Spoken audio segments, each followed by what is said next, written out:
Baiklah teman-teman, di sini saya akan menjelaskan mengenai pengertian dari HAM atau hak asasi manusia. Hak asasi terdiri dari dua kata, yaitu hak yang berarti kepemilikan atau kepunyaan dan asasi yang berarti eh, yang diutamakan atau yang mendasar. Jadi hak asasi manusia adalah eh, hak yang paling hakiki atau yang paling mendasar yang dimiliki oleh setiap manusia. Hak asasi manusia didapatkan sedari manusia tersebut dilahirkan. Jadi hak asasi manusia sudah ada atau sudah melekat di dalam diri manusia sejak manusia dilahirkan. Hal tersebut merupakan anugerah dari Tuhan Yang Maha Esa yang harus dihormati, dilindungi agar dapat melindungi harkat dan martabat setiap manusia. Siapapun tidak dapat mengganggu atau mencampuri hak asasi orang lain, karena hak asasi sifatnya adalah personal dan tidak bisa dilepaskan dari keberadaan manusia. Hak asasi manusia tidak dapat dibeli, tidak dapat dicabut maupun dihilangkan, karena hak asasi manusia sudah menjadi hak yang mendasar dan dimiliki oleh setiap orang dan tidak bisa diganggu gugat keberadaannya oleh siapapun. Hak asasi manusia juga bersifat universal, artinya semua orang memiliki hak asasi manusia, tidak memandang orang tersebut berasal dari suku apa, agama apapun, jenis kelamin yang berbeda, ras yang berbeda, dan lain sebagainya. Tetap semua orang memiliki hak asasi manusia. Kemudian selanjutnya adalah pelanggaran HAM. Apa itu pelanggaran HAM? Yang dimaksud pelanggaran HAM menurut pasal 1 ayat 6 nomor 39 tahun 1999 bahwa pelanggaran HAM adalah setiap perbuatan seseorang atau kelompok termasuk aparat negara baik disengaja maupun tidak disengaja dan kelalaian yang dapat mengurangi, menghalangi, membatasi atau dapat mencabut hak asasi orang lain atau sekelompok orang yang dijamin oleh undang-undang dan tidak mendapatkan atau dikhawatirkan tidak akan memperoleh penyesalan hukum yang adil dan benar berdasarkan mekanisme hukum yang berlaku. Jadi intinya pelanggaran HAM itu merupakan suatu tindakan pelanggaran kemanusiaan yang dilakukan oleh individu, sekelompok orang, ataupun institusi pemerintah atau institusi lainnya dengan disertai hal yang tidak mendasar atau alasan yang tidak mendasar terjadinya pelanggaran tersebut. Nah, di Indonesia sendiri terutama pada masa pemerintahan Soeharto dan awal era reformasi itu banyak sekali terjadi pelanggaran HAM, baik yang dilakukan oleh individual, kelompok, ataupun aparat negara yang juga bisa melakukan pelanggaran HAM tersebut, di mana seharusnya aparat negara menjadi atau harus melindungi dan menjaga hak-hak setiap warga negaranya. Tentu pelanggaran HAM tersebut disebabkan oleh beberapa faktor yang mendorong sehingga pelanggaran HAM tersebut dapat muncul atau dilakukan. Nah, faktor-faktor tersebut nanti bisa dijelaskan oleh teman saya selanjutnya. Sekian dari saya, terima kasih. Perkenalkan, nama saya Ubed Wibisono, NIM 67 2019 119. Saya akan melanjutkan materi pada selanjutnya, yaitu faktor penyebab timbulnya masalah. Yang pertama, faktor internal. Faktor internal penyebab terjadinya pelanggaran HAM diartikan sebagai sesuatu yang ada di dalam diri seseorang yang menjadi pemicu bagi dirinya untuk melakukan tindakan pelanggaran HAM terhadap orang lain. Berikut contoh penyebab pelanggaran HAM dari faktor internal. Sikap egois. Sikap egoisme yang dimiliki pelaku pelanggar HAM memiliki potensi menyebabkan terjadinya kasus pelanggaran HAM. Pelaku merasa bahwa kepentingannya adalah yang utama, sebab dalam egois akan melakukan pelanggaran HAM. Tingkat kesadaran HAM yang rendah. Salah satu faktor penyebab pelanggaran HAM adalah rendahnya tingkat kesadaran akan HAM. Banyak orang yang tidak terlalu memperhatikan perlindungan HAM, bahkan menganggap pelanggaran HAM adalah hal yang biasa asalkan kepentingannya tercapai. Kondisi psikologis pelaku. Faktor internal penyebab pelanggaran HAM sangat berkaitan dengan kondisi psikologis pelaku pelanggaran HAM. Apakah ia masih memiliki akal sehat atau memiliki trauma atau mungkin dalam kondisi yang tidak stabil. Kondisi-kondisi itu rentan mengakibatkan terjadinya pelanggaran HAM. Sikap tidak toleran. Di dalam negara yang beragama dan heterogen, adanya sikap intoleransi bisa terjadi mengancam terwujudnya kestabilan nasional. Sikap intoleransi terhadap suatu ras, suku, atau agama tertentu dapat mengakibatkan pelanggaran HAM berupa diskriminasi atau yang lainnya. Rasa ingin balas dendam. Berbagai tindak kriminal sering diawali karena rasa ingin balas dendam, tak kecuali pada kasus pelanggaran HAM. Dendam membuat seseorang rela berbuat tindakan kriminal seperti pembunuhan atau penganiayaan, yang termasuk contoh kasus pelanggaran HAM. Kurangnya rasa empati. Rasa empati yang kurang dari pelanggar HAM jelas menjadi faktor penyebab terjadinya pelanggaran HAM. Nilai-nilai HAM sangat berkaitan dengan rasa kemanusiaan. Maka, jika seseorang tidak memiliki rasa empati dari kemanusiaan, ia berpotensi melakukan pelanggaran HAM. Faktor eksternal. Faktor eksternal menyebabkan pelanggaran HAM, yaitu dua faktor di luar diri manusia yang mendorong seseorang atau sekelompok orang yang melakukan pelanggaran HAM. Berikut penyebab pelanggaran HAM dari faktor eksternal. Ketidaktegasan aparat penegak hukum. Dengan banyaknya kasus-kasus HAM yang semakin mencuat, sangat jarang juga mendengar bahwa para pelanggar HAM disebut hukum berat sesuai dengan perbuatannya. Misalnya saja, yang paling sederhana yang sering terjadi di sekitar kita yaitu begal. Pembegalan ini tentu saja melanggar HAM. Selain merampok barang milik orang lain, tindakan begal ini juga dapat merampas nyawa manusia. Namun kasus-kasus pembegalan ini sangat jarang diusut sampai tuntas oleh para polisi dan penegak hukum lainnya. Seharusnya para aparat penegak hukum mengusut tuntas kasus ini serta memberi hukuman berat kepada pelakunya, mengingat tindakan begal ini sangatlah tidak berperi kemanusiaan. Selain itu, contoh lain adalah kasus korupsi. Para pelaku korupsi juga hingga saat ini masih banyak yang berkeliaran di tanah air, karena para penegak hukum kebanyakan dari para penegak hukum juga bertindak curang dengan menerima suapan dari lain dan sebagainya. Adanya kesenjangan ekonomi. Di Indonesia, tingkat kesejahteraan masyarakatnya tidak sepenuh merata.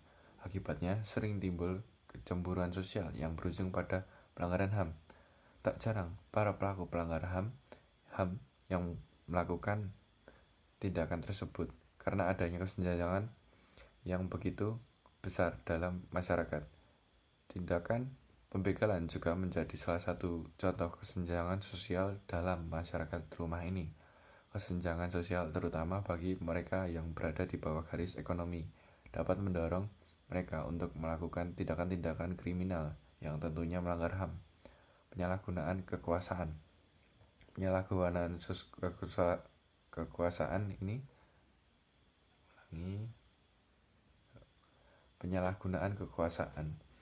Penyalahgunaan kekuasaan ini dapat dilihat dari kasus yang sudah sangat marak di Indonesia, yaitu korupsi. Seperti yang kita tahu, yang merupakan korupsi bukanlah orang yang miskin atau yang kekurangan, melainkan pejabat-pejabat kaya dan para pelayan masyarakat. Orang-orang ini menyalahgunakan kekuasaannya guna merampas uang yang seharusnya menjadi hak masyarakat, padahal tugas mereka yang semestinya adalah menjamin hak-hak masyarakat, namun mereka sendiri pula yang mencuri hak masyarakat tersebut. Penyalahgunaan teknologi. Teknologi merupakan salah satu hal yang paling dibutuhkan di era ini. Melalui teknologi yang jangkauannya begitu luas, orang bisa memanfaatkan entah itu untuk tujuan baik maupun tujuan yang buruk. Bukannya untuk tidak mungkin bahwa HAM dapat dilanggar melalui teknologi. Sebagai contoh yaitu tindakan para netizen pengguna internet di dunia maya yang mengeluarkan kata-kata yang tidak pantas di media sosial manapun, mulai dari Facebook, Instagram, Line, dan masih banyak lagi. Dan mirisnya, tindakan buruk netizen ini biasanya mendapat dan terdapat di sebuah tulisan yang mengandung unsur agama dan ras. Lalu mengapa ini termasuk hal pelanggaran HAM? Ini seringkali menyakiti hati, bahkan beberapa ada yang sampai mengancam secara pribadi. Hal ini tentu melanggar HAM, bahwa seharusnya kita sebagai warga negara Indonesia memiliki kebebasan dalam memeluk agama, dan juga kita tidak pernah meminta hendak dilahirkan dengan ras apa. Seharusnya kita tahu bahwa kita menggunakan teknologi untuk memperluas wawasan, mencari teman, serta teknologi menjadi wadah kreasi bagi para anak bangsa. Namun kebanyakan netizen malah menjadikan teknologi sebagai media untuk menyebarkan kebencian. Sekian, akan dilanjutkan dengan teman saya. Hai semua, nama saya Syauki Syarif Ahmad dan terima kasih telah memberikan kesempatan kepada saya untuk menjelaskan tentang bentuk-bentuk pelanggaran HAM. Pelanggaran HAM sendiri sering muncul atau sering terjadi dalam dua bentuk. Yang pertama adalah diskriminasi dan yang kedua adalah penyiksaan. Diskriminasi adalah suatu tindakan pengucilan, pembatasan atau bahkan pelecehan yang terjadi akibat suatu perbedaan, entah itu perbedaan pendapat, perbedaan suku, perbedaan ras, perbedaan golongan, perbedaan agama, atau bahkan perbedaan jenis kelamin. Hal ini sering terjadi, entah itu secara langsung maupun secara tidak langsung, entah itu secara nampak ataupun tak nampak. Dan yang kedua adalah penyiksaan. Penyiksaan adalah suatu tindakan yang apabila ini terjadi dapat mengakibatkan rasa sakit atau penderitaan terhadap korbannya. Baik itu penderitaan secara fisik maupun secara rohani. Itu tadi adalah dua bentuk pelanggaran HAM yang sering muncul. Dan menurut perlaksanaannya dan menurut sifatnya, pelanggaran HAM terbagi menjadi dua, yaitu pelanggaran HAM ringan dan pelanggaran HAM berat. Apa itu pelanggaran HAM ringan dan apa itu pelanggaran HAM berat? Pelanggaran HAM ringan adalah pelanggaran HAM yang tidak berbahaya dan tidak berpotensi untuk mengancam nyawa manusia. Akan tetapi, walaupun begitu, meskipun tidak berbahaya, jika terus dibiarkan, pelanggaran HAM ini akan berakibat fatal, seperti perusakan lingkungan, pencemaran lingkungan, ataupun pelecehan. Yang kedua adalah pelanggaran HAM berat. Apa itu pelanggaran HAM berat? Pelanggaran HAM berat adalah pelanggaran HAM yang berbahaya dan berpotensi untuk menghilangkan nyawa seseorang. Seperti apakah itu pelanggaran HAM berat? Contohnya adalah pembunuhan, terus terorisme, dan sebagainya. Menurut Undang-Undang RI nomor 26 tahun 2000, pelanggaran HAM terbagi menjadi dua, yaitu pelanggaran HAM genosida dan yang kedua adalah pelanggaran HAM terhadap kemanusiaan. Pelanggaran HAM genosida adalah pelanggaran HAM yang terjadi dalam yaitu suatu pelanggaran HAM yang berbentuk pemusnahan yang terjadi pada suatu kelompok. Dan pelanggaran ini seringnya terjadi secara sengaja, seperti Holocaust.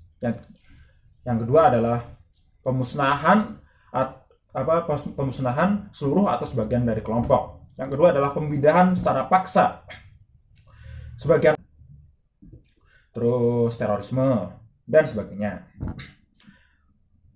Menurut Undang-Undang RI nomor 26 tahun 2000, pelanggaran HAM terbagi menjadi dua, yaitu pelanggaran HAM genosida dan yang kedua adalah pelanggaran HAM terhadap kemanusiaan. Pelanggaran HAM genosida adalah pelanggaran HAM yang terjadi dalam yaitu suatu pelanggaran HAM yang berbentuk pemusnahan yang terjadi pada suatu kelompok. Dan pelanggaran ini seringnya terjadi secara sengaja, seperti Holocaust. Yang kedua adalah pemusnahan seluruh atau sebagian dari kelompok. Yang kedua adalah pemindahan secara paksa sebagian orang dari suatu kelompok ke kelompok yang lain. Itu adalah kejahatan genosida. Dan kejahatan yang kedua adalah kejahatan terhadap kemanusiaan. Apa itu kejahatan terhadap kemanusiaan? Kejahatan kemanusiaan adalah suatu serangan ataupun ancaman yang berbahaya bagi manusia dan dapat mengakibatkan penderitaan yang panjang atau penderitaan yang mendalam, seperti pembunuhan, pemerkosaan, terorisme,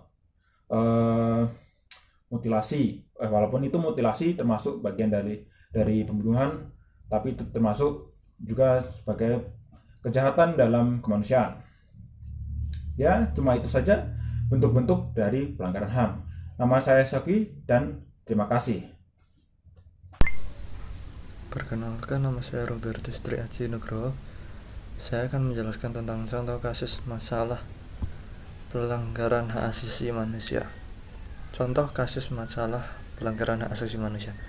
Kasus penembakan mahasiswa Universitas Trisakti. Jadi peristiwa Trisakti ini bermula dari kondisi perekonomian Indonesia yang sedang jatuh di awal 1998. Krisis ekonomi yang menerpa Asia pada waktu itu cukup berimbas terhadap perekonomian Indonesia. Berlatar belakang krisis finansial tersebut, mahasiswa menuntut Presiden Soeharto yang telah berkuasa lebih dari 3 dekade untuk turun. Demonstrasi besar-besaran pun terjadi menuntut DPR MPR menurunkan Soeharto. Diawali dengan mimbar bebas 12 Mei 1998, mahasiswa kemudian bergerak keluar kampus menuju gedung MPR DPR. Di tengah perjalanan menuju gedung DPR MPR, aksi mahasiswa dihadang oleh satu petugas dari kepolisian dengan perlengkapan pentungan dan tameng lengkap. Setelah melalui negosiasi yang cukup alot, akhirnya mahasiswa dihentikan di sana tepat di depan kantor Wali Kota Jakarta Barat. Aksi spontan mahasiswa berlanjut dengan mimbar bebas di depan kantor Wali Kota Jakarta Barat tersebut. Seiring dengan bertambahnya aparat dari pengendalian massa, Dalmas, Kodam Jaya, dan aparat kepolisian lainnya, di tengah-tengah hujan negosiasi antara mahasiswa dengan Dandim dan Kapolres berlanjut, akhirnya terjadi kesepakatan setelah dari pihak mahasiswa dibujuk oleh Dekan FE dan Dekan FH Universitas Trisakti bahwa kedua belah pihak sama-sama mundur. Aparat dan mahasiswa sama-sama mundur, teratur sampai terjadi provokasi oleh seorang oknum yang mengaku sebagai alumni Trisakti dan menyebabkan suasana menjadi tegang. Setelah terjadi negosiasi kembali, akhirnya mahasiswa mundur secara teratur kembali ke kampus Trisakti. Di tengah-tengah teraturnya mahasiswa kembali ke kampus Trisakti, beberapa aparat provokatif pada mahasiswa yang kembali Trisakti. Di tengah-tengah teraturnya mahasiswa kembali ke kampus Trisakti, beberapa aparat provokatif kepada mahasiswa yang menyebabkan beberapa mahasiswa terpancing emosi. Bersama dengan itu, aparat secara membabi buta menyerang mahasiswa dengan tembakan dengan gas air mata. Kepanikan yang terjadi membuat mahasiswa lari menuju kampus, tetapi oleh aparat tetap dikejar, dipukul, diinjak, dipopor senjata, dan tindakan kekerasan lainnya. Tembakan dan pelemparan gas air mata semakin merajalela ke arah mahasiswa. Tidak lama selang, pasukan unit reaksi cepat URC bermotor mengejar mahasiswa sampai gerbang kampus. Mahasiswa yang telah berada di dalam kampus tak luput dari sasaran tembak dengan formasi siap tembak, dan beberapa sniper mahasiswa yang ada telah di dalam kampus berjatuhan oleh peluru dari aparat dan tidak dapat dielakkan. 4 mahasiswa Trisakti tewas Mereka adalah Elang Mulia Lesmana 1978 sampai 1998, Heri Hertanto 1977 sampai 1998, Hafidin Royan 1976 sampai 1998, dan Hendriawansyah. Dari puluhan lainnya luka-luka, mereka tewas tertembak di dalam kampus, terkena peluru tajam di tempat vital seperti kepala, tenggorokan, dan dada. Sekian presentasi saya menjelaskan tentang contoh pelanggaran hak asasi manusia. Sekian dan terima kasih. Saya akan melanjutkan pada submateri pelanggaran kasus terhadap sila Pancasila. Pertama-tama, tragedi 1998 jelas bertentangan dengan sila Pancasila, tepatnya pada sila yang kelima, mengenai keadilan sosial bagi seluruh rakyat Indonesia. Dalam tragedi Trisakti 1998, terjadi berbagai peristiwa yang merenggut hak-hak manusia, bahkan hak untuk hidup. Dalam sila kelima disebutkan bahwa setiap rakyat harus diperlakukan adil dan sama rata. Namun, kenyataannya yang mendapat keadilan justru oknum-oknum yang berkuasa dan pantas dihukum, bukan pihak-pihak yang menjadi korban. Lalu, sila kedua dilanggar dalam Trisakti ini. Mengingat cukup banyak korban yang berjatuhan oleh akibat tindakan yang tidak berperi kemanusiaan, sila kedua yaitu kemanusiaan yang adil dan beradab, yang berisi: pertama, A. Mengakui dan memperlakukan manusia dengan harkat dan martabatnya sebagai makhluk Tuhan Yang Maha Esa. B. Memandang persamaan derajat, hak dan kewajiban antara sesama manusia tanpa memberatkan suku, turunan, dan kedudukan sosial. C. Mengembangkan sikap saling mencintai sesama manusia tepat selera, mengembangkan sikap saling mencintai sesama manusia tepat selera dan tidak semena-mena terhadap orang lain. Kasus penembakan mahasiswa Trisakti merupakan juga salah satu pelanggaran terhadap Undang-Undang Nomor 39 Tahun 1999 dan Pasal 28E Ayat 3 Undang-Undang Dasar 1945 tentang hak asasi manusia. Dinyatakan setiap orang berhak untuk berserikat, berkumpul, dan mengeluarkan pendapat. Hak menyampaikan pendapat adalah kebebasan bagi setiap warga negara dan salah satu bentuk dan pelaksanaan sistem demokrasi Pancasila di Indonesia. Dalam kasus Trisakti, para mahasiswa melakukan demo agar Soeharto turun dari jabatannya sebagai Presiden Indonesia, tetapi aparat kepolisian malah membubarkan mereka dengan cara yang tidak nyantai. Selain itu, kasus penembakan terhadap mahasiswa Trisakti juga melanggar Pasal 28A Undang-Undang Dasar 1945. Dinyatakan bahwa setiap orang berhak untuk hidup serta berhak untuk mempertahankan hidup dan kehidupannya. Dalam kasus Trisakti, terjadi kerusuhan yang memakan korban jiwa dengan tewasnya 4 orang mahasiswa. Materi selanjutnya akan dilanjutkan oleh Bertahun-tahun sudah tragedi Trisakti berlalu, namun sampai saat ini pemerintah seolah kesulitan mengungkapkan siapa pelaku dalam peristiwa tersebut. Padahal Komnas HAM telah menyatakan bahwa tragedi Trisakti ini merupakan pelanggaran HAM berat. Salah satu hal yang menyebabkan sulitnya mengungkapkan pelaku adalah dikarenakan adanya orang-orang yang penting yang berkuasa saat itu. Ditambah lagi adanya pihak-pihak yang menghalang-halangi penuntutan kasus ini. Komnas HAM menyatakan bahwa mereka telah menyarankan laporan penyelidikan kasus ini sejak 6 Januari 2005 kepada Kejaksaan Agung. Tetapi sampai saat ini tidak ada kelanjutan yang jelas, sehingga masalah ini menjadi terlunta-lunta. Solusi dari kasus ini menurut kami adalah para aparat pemerintah harus benar-benar menjunjung tinggi hak asasi manusia di Indonesia, sehingga masalah ini dapat diselesaikan secara tuntas dan jelas. segala penyebab terjadinya peristiwa dapat terungkap dan keadilan dapat ditegakkan, serta diharapkan tidak terulang kembali hal seperti kasus ini. Oke teman-teman, perkenalkan nama saya Chris Adam dan saya akan memberikan kesimpulan tentang materi pelanggaran HAM tadi. HAM adalah hak-hak dasar yang dimiliki oleh setiap manusia, itu dari anugerah dari Tuhan, dan HAM sendiri tidak bisa diberikan ataupun diwarisi.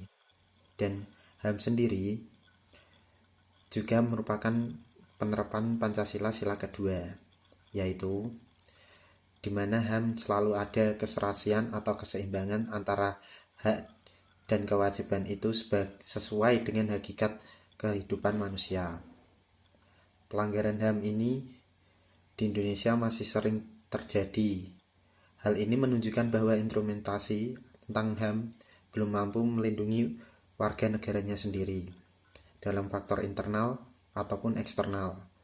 Faktor internalnya itu seperti seseorang yang pemicu sebagai pelanggaran HAM, dan faktor eksternalnya seperti contohnya itu menggunakan teknologi sebagai pemicu pelanggaran HAM.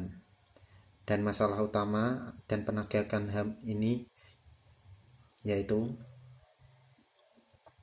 HAM merupakan masalah yang sedang hangat dibicarakan ataupun HAM mudah dilawan dan dilanggar. Lanjut, kita masuk ke saran. Sarannya mewujudkan HAM itu memanglah tidak mudah. Perlu adanya usaha dari setiap individu. Yang paling utama itu diperlukan adanya niat untuk memahami sesama nilai-nilai Pancasila yang ditetapkan, baik dari individu, teman, ataupun keluarga. Nilai-nilai Pancasila itu harus ditanamkan agar kita bisa mengerti dan memahami, juga belajar memahami tentang HAM dan pelanggarannya. Tidak hanya itu, dalam hal ini kita memerlukan pembelajaran, yaitu memahami pentingnya HAM itu. Kita dapat belajar dengan media-media sekarang, kita bisa gunakan dengan secara baik untuk mempelajari tentang materi HAM, contoh pelanggarannya, dan solusi-solusi untuk menghadapi masalah-masalah itu agar tidak terjadi pelanggaran HAM yang disebabkan oleh beberapa faktor ataupun faktor yang kita tidak terduga. Tetapi seharusnya itu tidak akan mengendurkan niat kita untuk terus berusaha memperbaikinya hari ke hari, dan setiap hari ataupun dimanapun dan kapanpun. Sekian dari saya, terima kasih.